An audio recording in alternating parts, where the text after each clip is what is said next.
Remember to subscribe and click the bell icon to receive notifications from Greatest AudioBooks.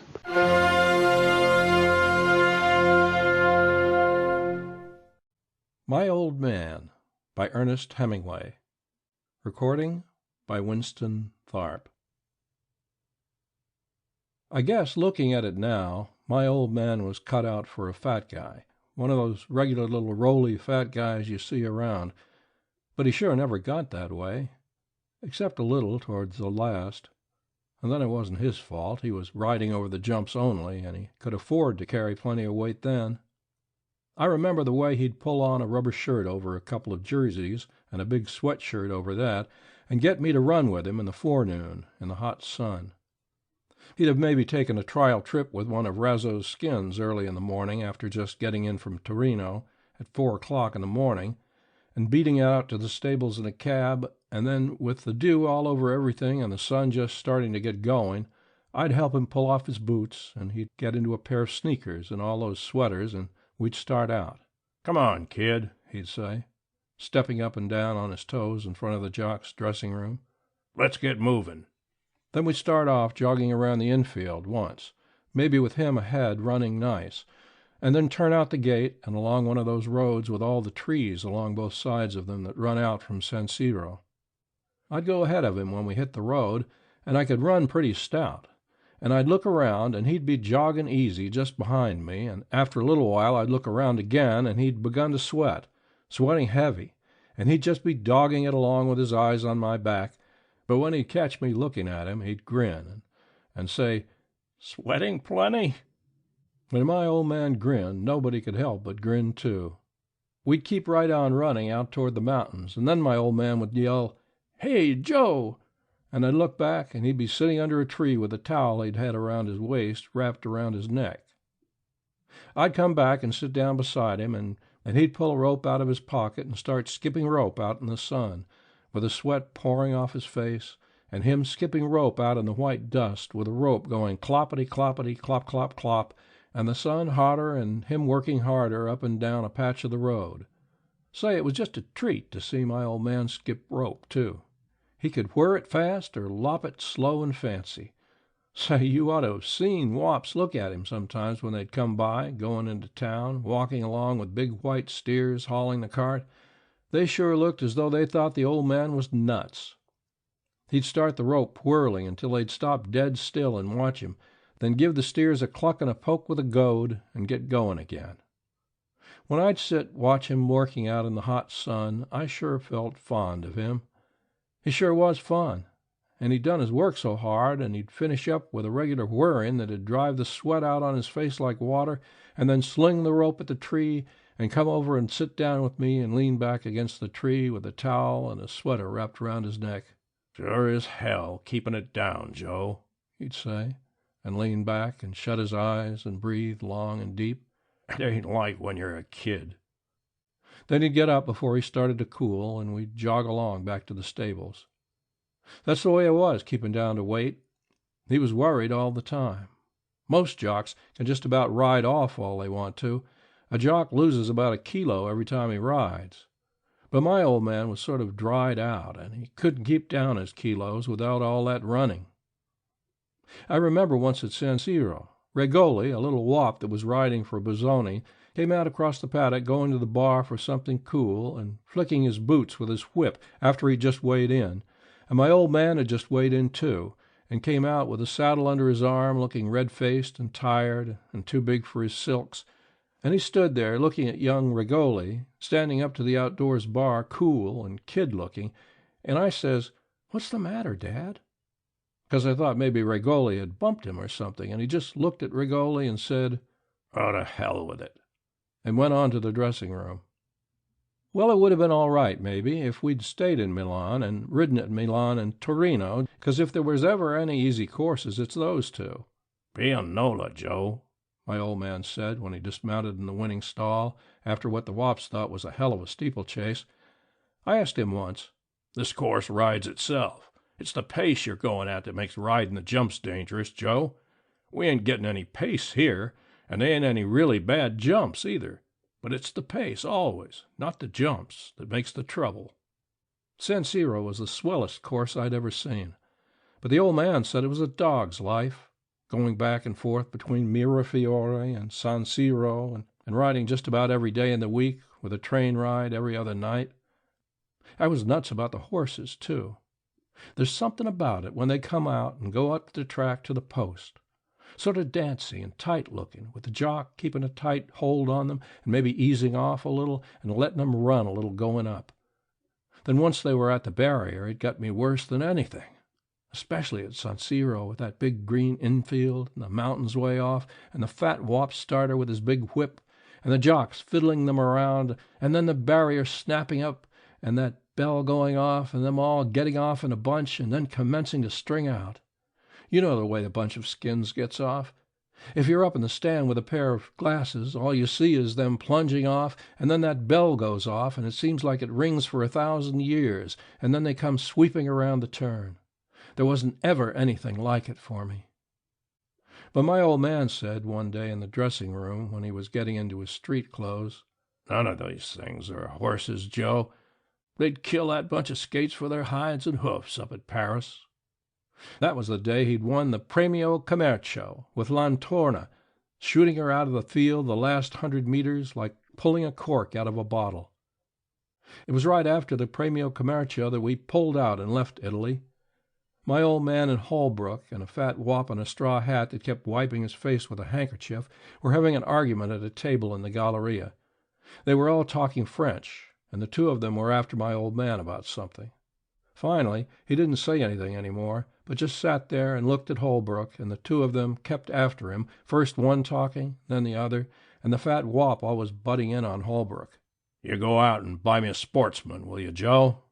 my old man said, and handed me a couple of soldi without looking away from Holbrook.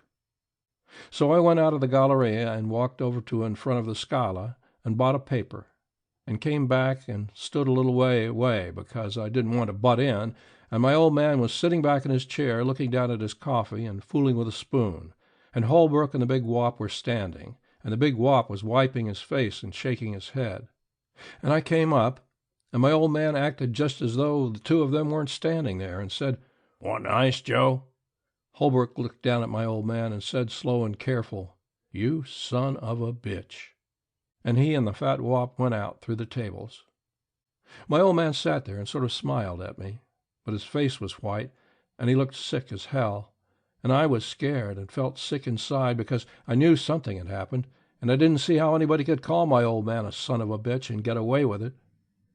My old man opened up the Sportsman and studied the handicaps for a while, and then he said, "You got to take a lot of things in this world, Joe."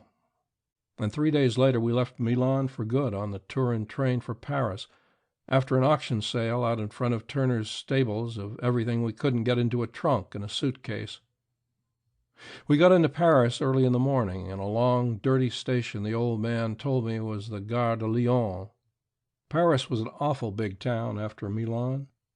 Seems like in Milan everybody's going somewhere, and all the trams run somewhere, and there ain't any sort of a mix-up. But Paris is all balled up, and they never do straighten it out. I got to like it, though, part of it anyway. And say, it's got the best race courses in the world. Seems as though they were the only thing that keeps it all going, and about the only thing you can figure on is that every day the buses will be going out to whatever track they're running at, going right out through everything to the track. I never really got to know Paris well, because I just came in about once or twice a week with the old man from Maison, and he always sat at the Café de la Paix on the opera side with the rest of the gang from Maison, and I guess that's one of the busiest parts of the town. But say, it is funny that a big town like Paris wouldn't have a Galleria, isn't it? Well, we went out to live at Maison Lafitte, where just about everybody lives except the gang at Chantilly with a Mrs. Myers that runs a boarding house. Maison is about the swellest place to live I've ever seen in all my life. The town ain't so much, but there's a lake and a swell forest that we used to go off bumming in all day, a couple of us kids, and my old man made me a slingshot, and we got a lot of things with it, but the best one was a magpie. Young Dick Atkinson shot a rabbit with it one day, and we put it under a tree, and we're all sitting around, and Dick had some cigarettes, and all of a sudden the rabbit jumped up and beat it into the brush, and we chased it, but we couldn't find it. Gee, we had fun at Maison. Mrs. Myers used to give me lunch in the morning, and I'd be gone all day. I learned to talk French quick. It's an easy language. As soon as we got to Maison, my old man wrote to Milan for his license, and he was pretty worried till it came. He used to sit around the Café du Paris in Maison with a gang there. There were lots of guys he'd known when he rode up at Paris before the war lived at Maison. And there's a lot of time to sit around, because the work around a racing stable, for the jocks that is all cleaned up by 9 o'clock in the morning. They take the first batch of skins out to gallop them at 5:30 in the morning, and they work the second lot at 8 o'clock. That means getting up early, all right, and going to bed early, too. If a jock's riding for somebody, too, he can't go boozing around, because the trainer always has an eye on him if he's a kid, and if he ain't a kid, he's always got an eye on himself. So mostly, if a jock ain't working, he sits around the Café du Paris with the gang, and they can all sit around about 2 or 3 hours in front of some drink like a vermouth and seltz, and they talk and tell stories and shoot pool, and it's sort of like a club or the Galleria in Milan. Only it ain't really like the Galleria, because there everybody is going by all the time, and there's everybody around at the tables. Well, my old man got his license all right. They sent it through to him without a word, and he rode a couple of times. Amiens, up country, and that sort of thing, but he didn't seem to get any engagement. Everybody liked him, and whenever I come into the café in the afternoon, I'd find somebody drinking with him, because my old man wasn't tight like most of those jockeys that have got the first dollar they made riding at the World's Fair in St. Louis in 1904. That's what my old man would say when he'd kid George Burns. But it seemed like everybody steered clear of giving my old man any mounts. We went out to wherever they were running every day with a car from Maison, and that was the most fun of all. I was glad when the horses came back from Douvlay and the summer, even though it meant no more bumming in the woods, because then we'd ride to Enghien or Tremblay or Saint-Cloud and watch them from the trainers and jockeys' stand. I sure learned about racing from going out with that gang, and the fun of it was going every day. I remember once out at Saint-Cloud. It was a big 200,000 franc race with 7 entries, and Cazar a big favorite. I went around to the paddock to see the horses with my old man, and you never saw such horses. This Cazar is a big yellow horse that looks like nothing but run. I never saw such a horse. He was being led around the paddock with his head down, and when he went by me, I felt all hollow inside, he was so beautiful. There never was such a wonderful, lean, running, built horse. And he went around the paddock putting his feet just so, and quiet and careful, and moving easy like he knew just what he had to do, and not jerking and standing up on his legs and getting wild-eyed like you see these selling platers with a shot of dope in them. The crowd was so thick I couldn't see him again, except just his legs going by in some yellow. And my old man started out through the crowd, and I followed him over to the jock's dressing room back in the trees, and there was a big crowd around there too. But the man at the door in a derby nodded to my old man, and we got in, and everybody was sitting around and getting dressed and pulling shirts over their heads and pulling boots on, and it all smelled hot and sweaty and liniment-y, and outside was the crowd looking in.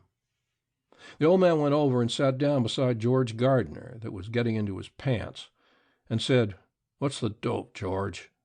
Just in an ordinary tone of voice, 'cause there ain't any use him feeling around, because George either can tell him or he can't tell him. "He won't win," George says very low, leaning over and buttoning the bottoms of his pants. "Who will?" my old man says, leaning over close so nobody can hear. "Kirkcudbright," George says. "And if he does, save me a couple of tickets." My old man says something in a regular voice to George, and George says, "Don't ever bet on anything I tell you," kidding-like. And we beat it out, and through all the crowd that was looking in, over to the 100-franc mutual machine. But I knew something big was up, because George is Cazar's jockey. On the way, he gets one of the yellow odd sheets with the starting prices on, and Cazar is only paying 5 for 10. Chaffizadot is next at 3-1, and fifth down the list, this Kirkcudbright at 8-1. My old man bets 5,000 on Kirkcudbright to win and puts on 1,000 to place. And we went around back of the grandstand to go up the stairs and get a place to watch the race. We were jammed in tight, and first a man in a long coat with a gray tall hat and a whip folded up in his hand, came out, and then, one after another, the horses, with the jocks up, and a stable boy holding the bridle on each side and walking along, followed the old guy. That big yellow horse, Khazar, came first. He didn't look so big when you first looked at him until you saw the length of his legs and the whole way he's built and the way he moves. Gosh, I never saw such a horse. George Gardner was riding him, and they moved along slow, back of the old guy in the gray tall hat that walked along like he was the ringmaster in a circus. Back of Khazar, moving along smooth and yellow in the sun, was a good-looking black with a nice head, with Tommy Archibald riding him. And after the black was a string of 5 more horses, all moving along slow in a procession past the grandstand and the passage. My old man said the black was Kirkhubbin, and I took a good look at him, and he was a nice-looking horse, all right, but nothing like Khazar. Everybody cheered Khazar when he went by, and he sure was one swell-looking horse. The procession of them went around on the other side, past the pelouse, and then back up to the near end of the course, and the circus master had the stable boys turn them loose one after another so they could gallop by the stands on their way up to the post and let everybody have a good look at them. They weren't at the post any time at all, when the gong started, and you could see them way off across the infield, all in a bunch, starting on the first swing like a lot of little toy horses. I was watching them through the glasses, and Khazar was running well back with one of the bays making the pace. They swept down and around and came pounding past, and Khazar was way back when they passed us, and this Kirkhubbin horse in front and going smooth. Gee, it's awful when they go by you, and then you have to watch them go farther away and get smaller and smaller, and then all bunched up on the turns, and then come around towards into the stretch, and you feel like swearing and God-damning worse and worse. Finally, they made the first turn and came into the straightaway with this Kirkhubbin horse way out in front. Everybody was looking funny and saying "Khazar" in sort of a sick way, and they pounding nearer down the stretch. And then something came out of the pack right into my glasses like a horse-headed yellow streak, and everybody began to yell, "Khazar!" as though they were crazy. Khazar came on faster than ever I'd seen anything in my life, and pulled up on Kirkhubbin that was going fast as any black horse could go, with the jock flogging hell out of him with a gad, and they were right neck and neck for a second, but Khazar seemed going about twice as fast with those great jumps and that head out, but it was while they were neck and neck that they passed the winning post, and when the numbers went in the slots, the first one was 2, and that meant Kirkhubbin had won. I felt all trembly and funny inside, and then we were all jammed in with the people going downstairs to stand in front of the board where they'd post what Kirkhubbin paid. Honest, watching the race, I'd forgotten how much my old man had bet on Kirkhubbin. I wanted Khazar to win so damned bad. But now it was all over, it was swell to know we had the winner. "Wasn't it a swell race, Dad?" I said to him. He looked at me sort of funny with his derby on the back of his head. "George Gardner's a swell jockey, all right," he said. "It sure took a great jock to keep that Khazar horse from winning." Of course I knew it was funny all the time, but my old man saying that right out like that sure took the kick all out of it for me, and I didn't get the real kick back ever again. Even when they posted the numbers up on the board and the bell rang to pay off, and we saw that Kirkhubbin paid 67.5 for 10. All around people were saying, "Poor Khazar, poor Khazar." And I thought, I wish I were a jockey and could have rode him instead of that son of a bitch. And that was funny, thinking of George Gardner as a son of a bitch, because I'd always liked him. And besides, he'd given us the winner. But I guess that's what he is, all right. My old man had a big lot of money after that race, and he took to coming into Paris oftener. If they raced at Tremblay, he'd have them drop him in town on their way back to Maison, and he and I'd sit out in front of the Café de la Paix and watch the people go by. It's funny sitting there. There's streams of people going by, and all sorts of guys come up and want to sell you things, and I loved to sit there with my old man. That was when we'd have the most fun. Guys would come by selling funny rabbits that jumped if you squeezed a bulb, and they'd come up to us, and my old man would kid with them. He could talk French just like English, and all those kind of guys knew him because you can always tell a jockey. And then we always sat at the same table, and they got used to seeing us there. There were guys selling matrimonial papers, girls selling rubber eggs that when you squeezed them a rooster came out of them, and one old wormy-looking guy that went by with postcards of Paris, showing them to everybody. And of course nobody ever bought any. And then he would come back and show the underside of the pack, and they would all be smutty postcards, and lots of people would dig down and buy them. Gee, I remember the funny people that used to go by. Girls around supper time looking for somebody to take them out to eat. And they'd speak to my old man, and he'd make some joke at them in French, and they'd pat me on the head and go on. Once there was an American woman sitting with her kid daughter at the next table to us, and they were both eating ices, and I kept looking at the girl, and she was awfully good looking, and I smiled at her, and she smiled at me, but that was all that ever came of it, because I looked for her mother and her every day, and I made up ways that I was going to speak to her, and I wondered if I ever got to know her, if her mother would let me take her out to Outier or Tremblay, but I never saw either one of them again. Anyway, I guess it wouldn't have been any good, because looking back on it, I remember the way I thought out would be the best to speak to her was to say, "Pardon me, but perhaps I can give you a winner at Angien today." And after all, maybe she would have thought I was a tout, instead of really trying to give her a winner. We'd sit at the Café de la Paix, my old man and me, and we had a big drag with a waiter because my old man drank whiskey and it cost 5 francs, and that meant a good tip when the saucers were counted up.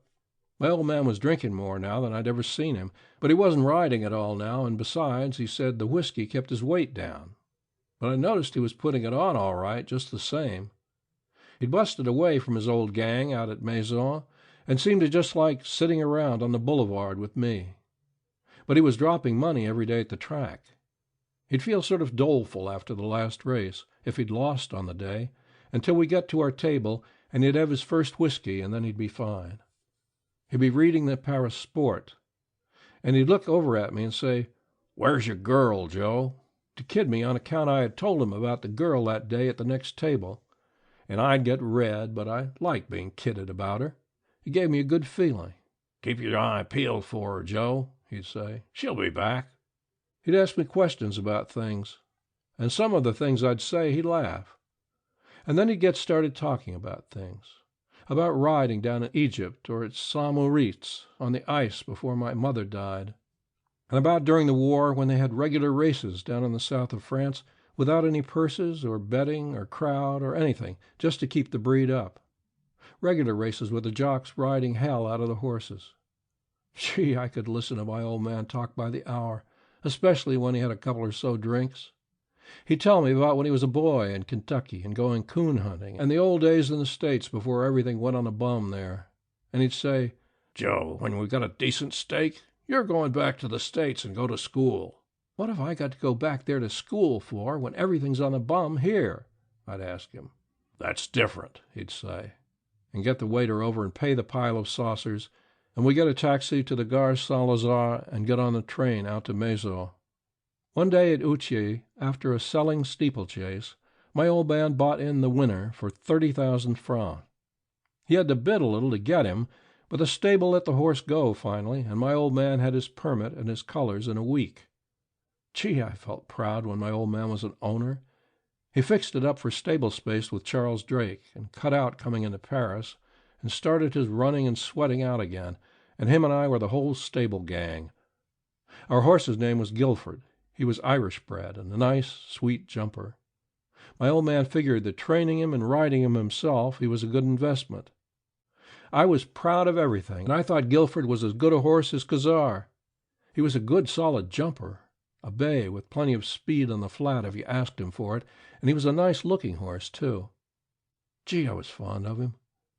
The first time he started with my old man up, he finished third in a 2,500-meter hurdle race, and when my old man got off him, all sweating and happy in the place stall, and went in to weigh, I felt as proud of him as though it was the first race he'd ever placed in. You see, when a guy ain't been riding for a long time, you can't make yourself really believe that he has ever rode. The whole thing was different now, because down in Milan, even big races never seemed to make any difference to my old man. If he won, he wasn't ever excited or anything. And now it was so I couldn't hardly sleep the night before a race, and I knew my old man was excited too, even if he didn't show it. Riding for yourself makes an awful difference. Second time Guilford and my old man started was a rainy Sunday at Outier in the Prix du Marat. a 4,500-meter steeplechase. As soon as he'd gone out, I beat it up in the stand with the new glasses my old man had bought for me to watch them. They started way over on the far end of the course, and there was some trouble at the barrier. Something with goggle blinders on was making a great fuss and rearing about, and busted the barrier once. But I could see my old man in our black jacket with a white cross and a black cap sitting up on Guilford and patting him with his hand. Then they were off in a jump and out of sight behind the trees, and the gong going for dear life and the pari-mutuel wickets rattling down. Gosh, I was so excited I was afraid to look at them, but I fixed the glasses on the place where they would come out back of the trees, and then out they came, with the old black jacket going third, and they all sailing over the jump like birds. Then they went out of sight again, and then they came pounding out and down the hill, and all going nice and sweet and easy, and taking the fence smooth in a bunch, and moving away from us all solid. Looked as though you could walk across on their backs, they were all so bunched and going so smooth. Then they bellied over the big double bullfinch, and something came down. I couldn't see who it was, but in a minute the horse was up and galloping free, and the field, all bunched still, sweeping around the long left turn into the straightaway. They jumped the stone wall and came jammed down the stretch toward the big water jump right in front of the stands. I saw them coming and hollered at my old man as he went by, and he was leading by about a length and riding way out over and light as a monkey, and they were racing for the water jump. They took off over the big hedge of the water jump in a pack, and then there was a crash, and 2 horses pulled sideways out off it and kept on going, and 3 others were piled up. I couldn't see my old man anywhere. One horse kneed himself up, and the jock had hold of the bridle and mounted and went slamming on after the place money. The other horse was up and away by himself, jerking his head and galloping with the bridle rein hanging, and the jock staggered over to one side of the track against the fence. Then Guilford rolled over to one side off my old man, and got up and started to run on 3 legs with his off hoof dangling, and there was my old man lying there on the grass flat out with his face up and blood all over the side of his head. I ran down the stand and bumped into a jam of people and got to the rail, and a cop grabbed me and held me, and 2 big stretcher bearers were going out after my old man, and around on the other side of the course I saw 3 horses strung way out, coming out of the trees and taking the jump. My old man was dead when they brought him in, and while the doctor was listening to his heart with the thing plugged in his ears, I heard a shot up the track that meant they'd killed Guilford. I lay down beside my old man when they carried the stretcher into the hospital room, and hung onto the stretcher and cried, and he looked so white and gone and so awfully dead, and I couldn't help feeling that if my old man was dead, maybe they didn't need to have shot Guilford. His hoof might have got well. I don't know. I loved my old man so much. Then a couple of guys came in, and one of them patted me on the back, and then went over and looked at my old man, and then pulled a sheet off the cot and spread it over him, and the other was telephoning in French for them to send the ambulance to take him out to Maison. And I couldn't stop crying and choking, sort of, and George Gardner came in and sat down beside me on the floor and put his arm around me and says, "Come on, Joe, old boy, get up, and we'll go out and wait for the ambulance." George and I went out to the gate, and I was trying to stop bawling, and George wiped off my face with his handkerchief, and we were standing back a little ways while the crowd was going out of the gate, and a couple of guys stopped near us while we were waiting for the crowd to get through the gate, and one of them was counting a bunch of mutual tickets, and he said, "Well, Butler got his all right." The other guy said, "I don't give a good goddamn if he did, the crook. He had it coming to him on the stuff he pulled." "I'd say he had," said the other guy, and tore the bunch of tickets in 2. And George Gardner looked at me to see if I had heard, and I had all right. And he said, "Don't you listen to what those bums said, Joe. Your old man was one swell guy. But I don't know. Seems like when they get started, they don't leave a guy nothing." End of My Old Man by Ernest Hemingway.